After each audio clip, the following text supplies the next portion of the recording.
Hello from Jeju Island, Korea. Today I wanted to make a video about how I got inspired to make YouTube videos from another content creator.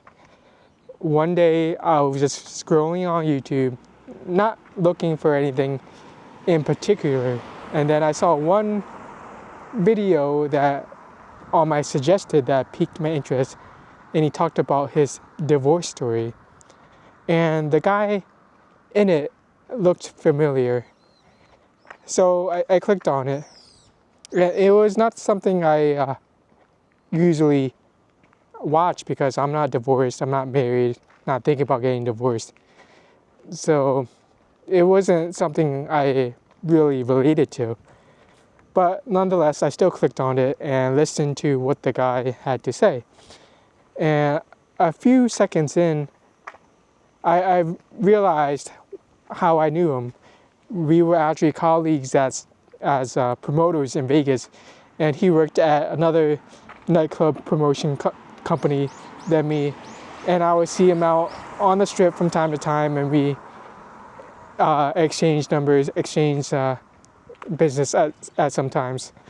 But then he gave up on it, so I didn't see him too much in the nightlife scene in Vegas. But so that's how I remembered him. And then I started watching his videos, and then I started watching that video, and it was interesting because he talked about his divorce story and his struggle with it, and he was really vulnerable about it. He really opened up on camera, and then it just changed my perspective of YouTube videos and how I approach creating content, because it was just him doing a walking video like how I'm doing now. He was on a walk while creating a video, talking about his story, and it didn't have fancy lighting, fancy mics. The talk wasn't like super fancy. Like it wasn't perfect. That's what I'm saying. And on social media, especially on YouTube, there's always this image of perfection, and he just kind of did the opposite of it, and just talked about his mistakes and had regular production value. So that got me inspired to making videos like him, because this is something I can do consistently by getting rid of all this fancy editing,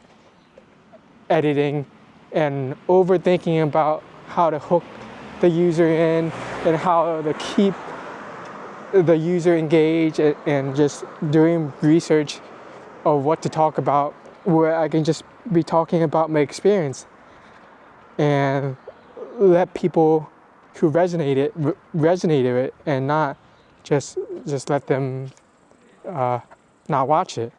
So I really liked how he was vulnerable and talked about his stories, because I want to get better at communicating. I want to get better at telling stories, and these things, like, they might seem natural, like, because we do them every day. We tell stories, we communicate every day, but there's room for improvement.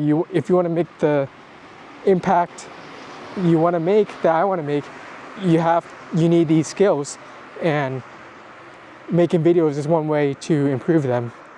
The second thing I noticed was that he was consistent about it. He posted every day, and it kind of made me think about how I did the 75-day challenge, and just showing up every day was one of the key pillars for getting results.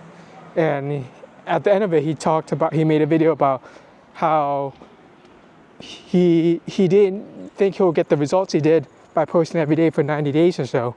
And then he got monetized on YouTube. He made He made a community. He got people saying how his videos impacted him.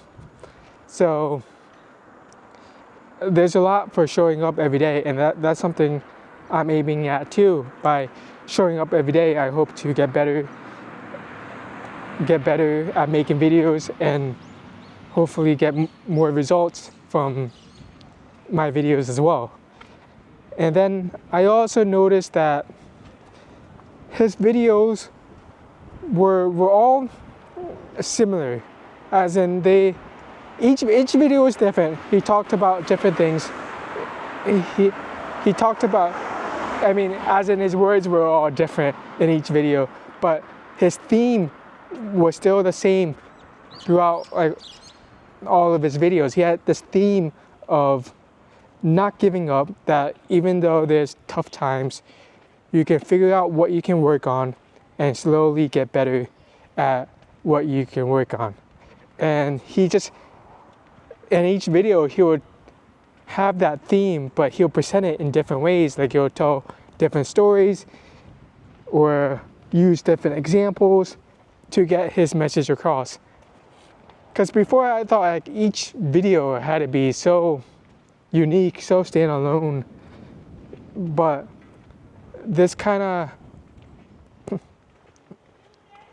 it made me think of like how like your personal brand can be around these central themes that you have, and keep trying to convey the same theme but in different ways in each video, so you don't have to think of like one revolutionary theme for each video for your list of videos you make.